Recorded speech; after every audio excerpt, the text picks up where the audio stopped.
Coach Prime, it's almost time for him to coach his first game at Colorado, but people are still very mixed on how they feel about him. I think hate him or love him, you're going to watch him. And I'm going to talk about that and more on today's episode of Locked on Buffs.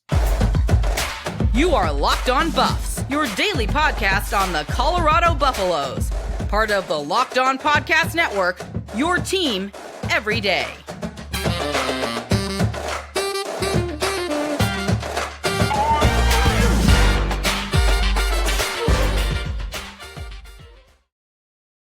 What is up, everybody? Today of Locked on Buffs, I'm your host, Kevin Borba. It's another great day of Locked on Buffs. We're going to be talking about why people love or loathe Coach Prime and why they do that. We're going to be talking about On3's bold prediction for Coach Prime in Colorado. And then we're going to be talking about a swipe that an ESPN writer took at Colorado. But before we do, today's episode is brought to you by Bird Dogs. Go to birddogs.com/LockedOnCollege or enter promo code LockedOnCollege for a free white tech hat with any purchase. You won't want to take your Bird Dogs off, we promise you.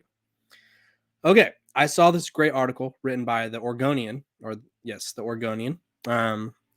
I thought it was a perfect summary of the Coach Prime experience at Colorado so far. And the article is titled "Love or Loathe Him."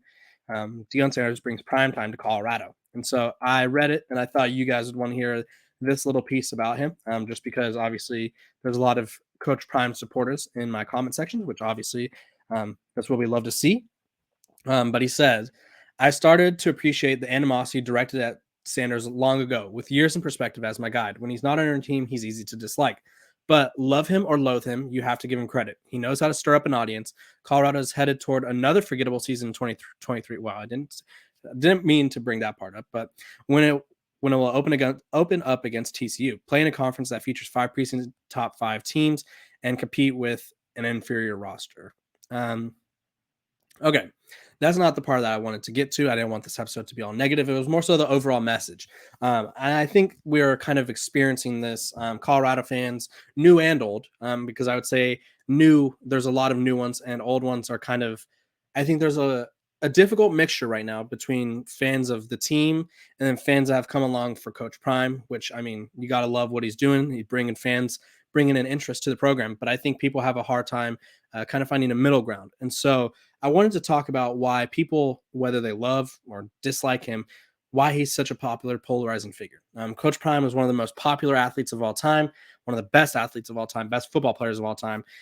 And he's kind of he breaks the norm, if you will. I think everything he does is different. Everything he does is not controversial, but it becomes controversial by other people because he wants to do things his way and what he thinks is the best way to do things. And for a lot of people, those ways aren't the same as how they think. Just a second. So those ways aren't the same as how these other people think, but because it's Coach Prime and he's such a popular figure, I think we've seen more people weighing in on him. There's been other coaches in college football who have used strategies that people kind of criticize or maybe don't even know about, but because he's Coach Prime, he's got such a big following and such a platform, people know everything he does. Like Texas State, for example. A few years ago, I think it was under their past regime, they wanted a roster that was mostly compiled of junior college guys. So they went through the junior college route heavily. They also used the transfer portal to bring in guys as well. Dabo Swinney at Clemson. This one's more known, but I think people forget about it. Whereas Coach Prime is willing to use the portal, Dabo Swinney rarely uses the portal. I think he's brought in a couple transfers over the past few seasons, but he's not out there bringing in 10, 15 transfers. He doesn't like it, and he doesn't want to use it. Coach Prime, on the other hand, sees the transfer portal right now in its current state, because there's no rules and regulations that prevent him from doing so, as a way to revamp his roster that was horrible last season. Not his roster, but the roster that was horrible last season. And so I think people are a little mixed about that. And one of the big points in the article that I read, that tidbit from, was if he's on your team, you'd love him. If he's not on your team, you hate him. And I think that probably is going to be a sentiment that follows him throughout his career at Colorado and wherever else he goes after that, because he's outspoken. He's very, very passionate about what he does and what the things he does and what he believes in. That bothers people. And most importantly, you could take all the shots you want at him and he does not care, which I think is the coolest thing, because obviously, not that he needs to care about everything, but we see a lot of fragile egos in college football. And he is, as of right now, he's not shown that he's one of them. He's shown that he had Pat Narduzzi come for him, and he had Matt Rule kind of throw a shot at him. He's had Jim Mora throw shots at him. He doesn't care. He kind of just does his own thing. He stays focused on the task at hand, which is leading this Colorado team to success. And he worries about what he could control. He doesn't worry about what other people say and what they have to say about what he's doing right or wrong. And I think that's really cool of him. Love or loathe, though, I think, and we're going to see this. And I want to talk about it more so because Colorado, if my record prediction is true, 6-6. And the manner I had them losing, they were, I believe, 2-3 at one point, or some people have them finishing below 500. You're going to find out quickly how many people dislike Coach Prime if they start losing games, because for as many sites that are writing about his glory and writing about what he's done for the program and what he's done for college football, what he's done for HBCUs, which I think people often overlook, there's going to be people ready and waiting. There's people that probably got drafts saved, tweets bookmark of maybe him, of people betting on him to win the championship or whatever it may be. People are going to want to come for Coach Prime in Colorado because of the spotlight that he puts on the program. I think the difficult portion that this team's going to experience this year is that when they start to lose games, if they lose games, it's going to be as if, I don't like comparing them to Texas because Colorado is not as big of a brand as Texas, but that's the comparison that comes to mind is people root for Texas to lose because they think it's funny. They like to make fun of the as Texas back stuff. And I think Colorado is going to be, obviously they're not trying to be back in the same aspect, in the same way Texas is, but it's the same sense that people want to make fun of them for struggling. And I think that's going to be something we see.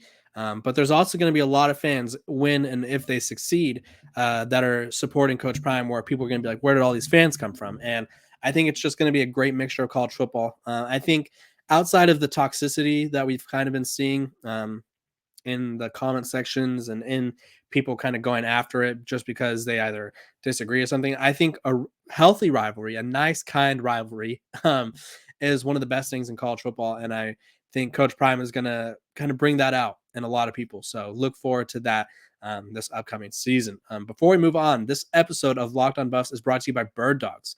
They're the comfiest shorts I own, let me tell you. They make you look good.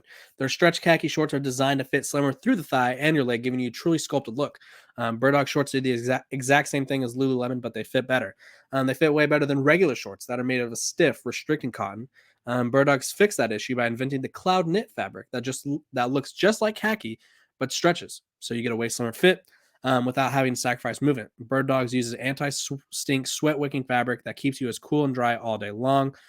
Me personally, this past week I was in South Dakota, was rocking my new Bird Dogs joggers. They were super comfortable on the flight because planes get a little chilly, so I wanted some joggers where I'd still feel comfortable but still be able to feel warm.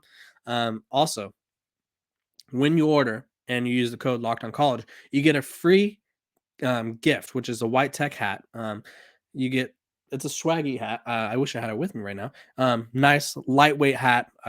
Especially in the summer, we need those hats to kind of protect us from the sun. So if you want some comfortable shorts or joggers and a nice hat, go to birddogs.com/lockedoncollege or enter promo code LockedOnCollege for a free white tech hat with your order. That's birddogs.com/lockedoncollege or a promo code LockedOnCollege for a free white tech hat. You don't want to take your Bird Dogs off. We promise you.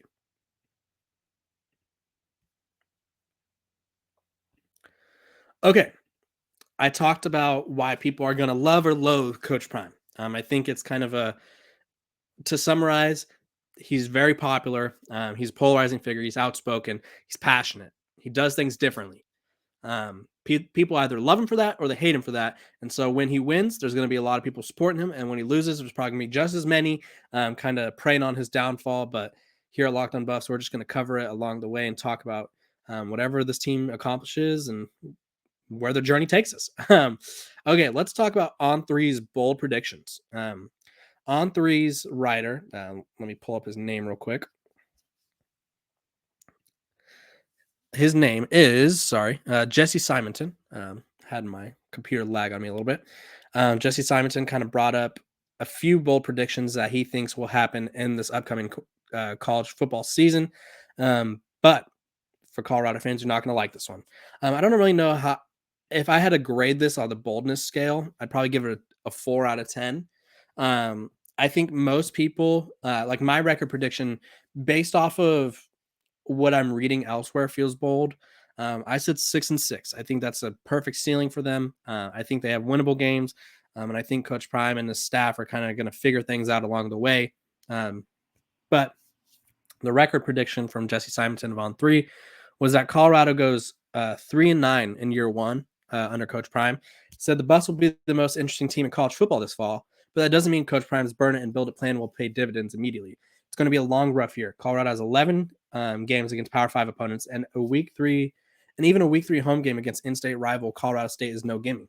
Sanders recently promised that Colorado is going to win. He just didn't say how many. Nice little technicality there, I guess you could say. As someone who thrives off of technicalities, that's a good one. Here's the thing. One, like I said, don't think that's that bold. I think most people are kind of expecting them to stumble. I think it's people are doubting the roster, and honestly, I have questions about the roster until I see them play against teams that aren't themselves. Against, like, when they play against TCU, I still don't think we'll have the complete story on Colorado, because I can guarantee you that there's probably going to be at least 4 to 6 guys that start or have key roles against TCU that maybe don't start the rest of the season, not the rest of the season, but maybe they lose their starting spot later in the season. There's going to be a lot of learning and growing pains for Colorado, and I think that people kind of need to accept the fact that just because Coach Prime and all these people are coming forward and saying, yeah, Colorado's going to be good this year, we're going to win, they still have to figure things out, what works and what doesn't. There's things that work against Colorado's defense that may not work against defenses in the regular season, or vice versa. Maybe there's looks that the defense gives that works against Colorado's offense that maybe other offenses don't fall for, or maybe it works really well and they need to do more of it.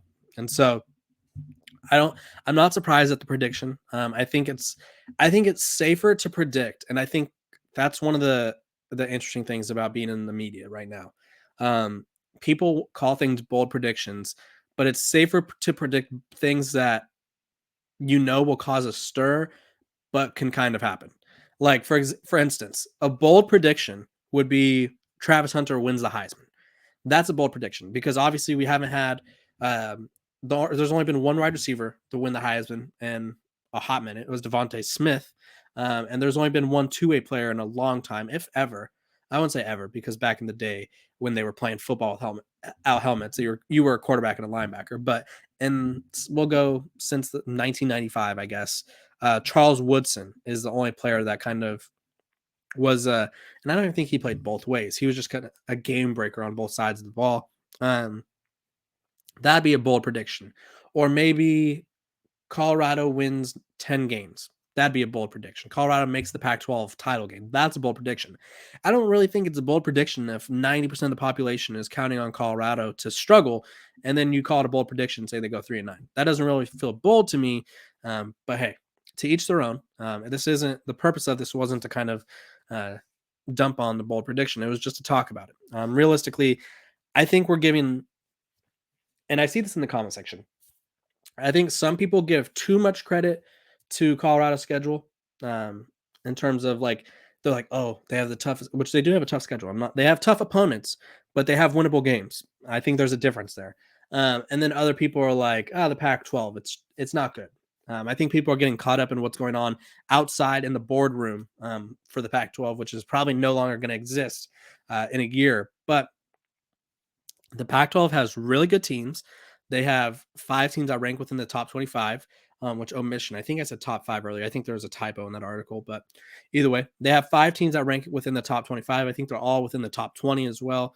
And Colorado plays, I believe, all of them. Let me pull up their schedule real quick just to make sure. But yeah, Colorado plays a good portion of them. I know they play USC, Oregon. They play TCU, which is another ranked team, obviously not in the Pac-12. So they played Oregon, USC, Oregon State, and Utah. So the only one they avoid is Washington, but they also play UCLA, who was, I believe, 28th in the country, based off of the coaching poll. They had the third most votes of teams that were not in the top 25. So they play 5 teams that could be ranked in the Pac-12. The Pac-12 is very solid this year, and so I get why people are doubting them. But I also think people need to take under consideration Coach Prime built his staff and his roster knowing just how good the Pac-12 was, and so I think that's going to be interesting, kind of tidbit to follow along. I think 3-9. I would say that's kind of not a worst case scenario. I think if my prediction doesn't come true and Colorado falls short, I think it's going to be somewhere in the realm of 4-8. Win the games against Stanford, Arizona, Colorado State, and maybe sneak one against Washington or something like that, or Colorado, whatever it may be. I think to win six games, you're going to have to upset somebody. They're going to have to shock some people. And I think that could happen. But until that happens, we'll just have to, like I always say, wait and see. That's the worst part about preseason, because you guys are probably tired of me saying wait and see, but we literally have to wait and see. That's what I talked about with Nick Saban yesterday. I think the hiring of Coach Prime is massive for Colorado, but am I willing to say it's important as the Nick Saban hiring? No, not yet. I want to come to me after 5 years and we'll discuss. I feel like that's an overreaction right now, but hey, maybe I'm wrong, and I will definitely admit to when I'm wrong. But hey, moving forward, we just gotta wait and see. Moving forward with this episode, we're gonna be talking about ESPN's kind of swipe at Colorado when we come back.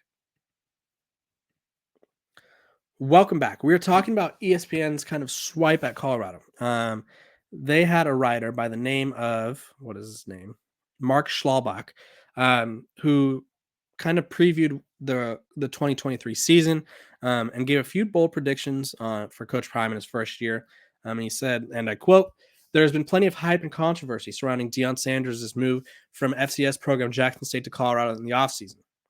He continued, "The Buffaloes are going to be one of the most compelling teams in the country, but they're not going to be very good. Colorado went 1-11 last season, 1-8 in the Pac-12. Oh my gosh, here we go. If I see the 1-11 argument one more time for this team, you cannot use the 1-11 argument to tear down Coach Prime's team. It's literally, I think after the loss of Chance Main, I think there's 9 scholarship players from last season. Last season is moot, void, does not matter. Stop bringing it up. You cannot do analysis on a completely different team. That'd be like if I was doing analysis on this Colorado team using the 2016 team that went to I think it was 2016, that went to the Pac-12 title game. What does that team have to do with this? This last year's team is so irrelevant when you're talking about this year's team. There's new staff, new players, new everything. Anyway, continue. That's my tidbit. I don't think it's a interesting, it's not a good or fair comparison because it literally has nothing to do with this team anymore.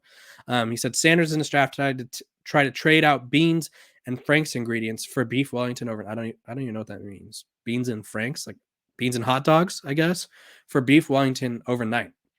But it won't make much of a difference. It wouldn't be a surprise to see TCU hang half 100 on the Buffs in the in the September 2nd opener. Wow. Colorado is currently 20-point underdogs, 20.5-point underdogs to be exact, unless the line changed within the last couple days. And Mark Schlabach thinks they're going to have 50 hung on them.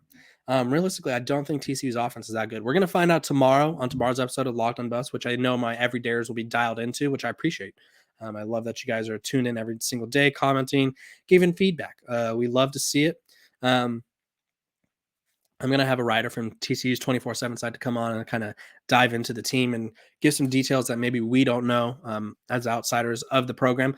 But I think this is the love or loathe thing. And this is also something that comes along with being bold. I think this is the difference between being, I would consider that a bold prediction, because obviously giving up 50 to a Chandler Morris led team would be shocking, and a team that's lost so much talent would be shocking. But people either want to be bold, and Dan Patrick talked about this a while back. He said there's wishful reporting, but I also think there's, I want to say hateful reporting, but there's animosity in reporting for some people. Like I think some people want to be bold in the sense that they want to be on top of. There's two sides of things right now when covering Colorado. I should have talked about this earlier. You either want to be right that Coach Prime is going to be the best thing since sliced bread, or you want to be right that he's going to be the worst coach ever. I think that's kind of where we're at in covering Coach Prime in Colorado. There's no like the same people that are like, oh, he says he wants to win. He went 1-11 last year. He's not going to win. Are the same people ignoring the fact that he's a first year head coach of Colorado. They're not going to be like, oh, he deserves some time. They're going to be like, well, he said he was going to win, or well, he caused a big stir this offseason. So therefore, he has to win because he was just so boisterous in his opinions and boisterous in his roster building that we think it has to blow up. And I think people are kind of, you're on one end of the spectrum, you're either on or the other end of the spectrum. You love him or you loathe him. And I think we're kind of seeing that in the way he's being covered.